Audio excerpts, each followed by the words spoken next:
आज Poonam love marriage करके अपने पापा के पास आई और अपने पापा से कहने लगी, पापा मैंने अपने पसंद के लड़के से शादी कर ली है। उसके पापा बहुत गुस्से में थे, पर वह बहुत सुलझे हुए शख्स थे। उन्होंने बस अपनी बेटी से इतना ही कहा, मेरे घर से निकल जाओ। बेटी ने कहा, अभी मेरे पति के पास कोई काम नहीं है, हमें रहने दीजिए, हम बाद में चले जाएंगे। पर उसके पापा ने एक नहीं सुनी और उसे घर से बाहर कर दिया। कुछ साल बीत गए। अब पूनम के पापा नहीं रहे और दुर्भाग्यवश जिस लड़के से पूनम ने शादी की थी वह भी उसे धोखा देकर भाग गया।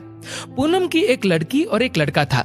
पूनम खुद का एक रेस्टोरेंट चला रही थी जिससे उसका जीवन यापन हो रहा था। पूनम को जब यह खबर हुई कि उसके पापा नहीं रहे तो उसने मन में सोचा, अच्छा हुआ मुझे घर से निकाल दिया था, दर दर की ठोकरें खाने के लिए छोड़ दिया था।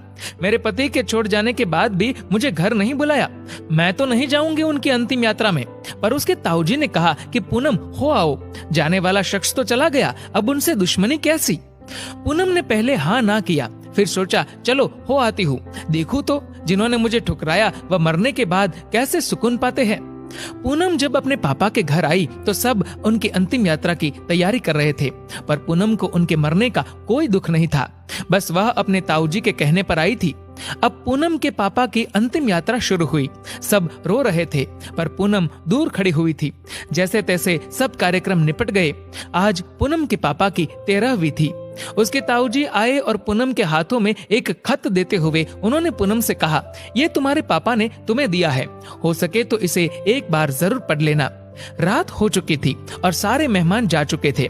पूनम ने वह खत निकाला और पढ़ने लगी।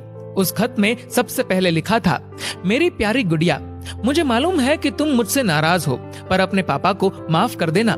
मैं जानता हूँ तुम्हें मैंने घर से निकाल दिया था, तुम्हारे पास रहने की जगह नहीं थी, तुम दर दर की ठोकरें खा रही थी, पर मैं भी उदास था। तुम्हें कैसे बताऊं? याद है तुम्हें जब तुम 5 साल की थी तब तुम्हारी माँ हमें छोड़कर चली गई थी, तब तुम कितना रोती थी, मेरे बिना सोती नहीं थी, रातों को उठकर रोती थी, तब मैं भी सारी रात तुम्हारे साथ जागता था। तुम जब स्कूल जाने से डरती थी तब मैं भी सारा वक्त तुम्हारे स्कूल की खिड़की पर खड़ा होता था और जैसे ही तुम स्कूल से बाहर आती थी तुम्हें सीने से लगा लेता था। वह कच्चा पक्का खाना याद है जो तुम्हें पसंद नहीं आता था, मैं उसे फेंक कर फिर से तुम्हारे लिए खाना बनाता था ताकि तुम भूखी ना रहो। याद है तुम्हें जब तुम्हें बुखार आता था तो मैं सारा दिन तुम्हारे पास बैठा रहता था, मन ही मन रोता था पर तुम्हें हंसाता था ताकि तुम ना रो, वरना मैं रो पड़ता था। वो तुम्हारी पहली बार हाई स्कूल की परीक्षा तुम रात भर पढ़ती थी और मैं सारी रात तुम्हें चाय बना कर देता था। याद है तुम्हें तुम्हारी पहली जीन्स और छोटे कपड़े, वह गाड़ी, सारी कॉलोनी एक तरफ थी कि ये सब नहीं चलेगा, लड़की छोटे कपड़े नहीं पहनेगी, पर मैं तुम्हारे साथ खड़ा था, किसी को तुम्हारी खुशी में बाधा बनने नहीं दिया।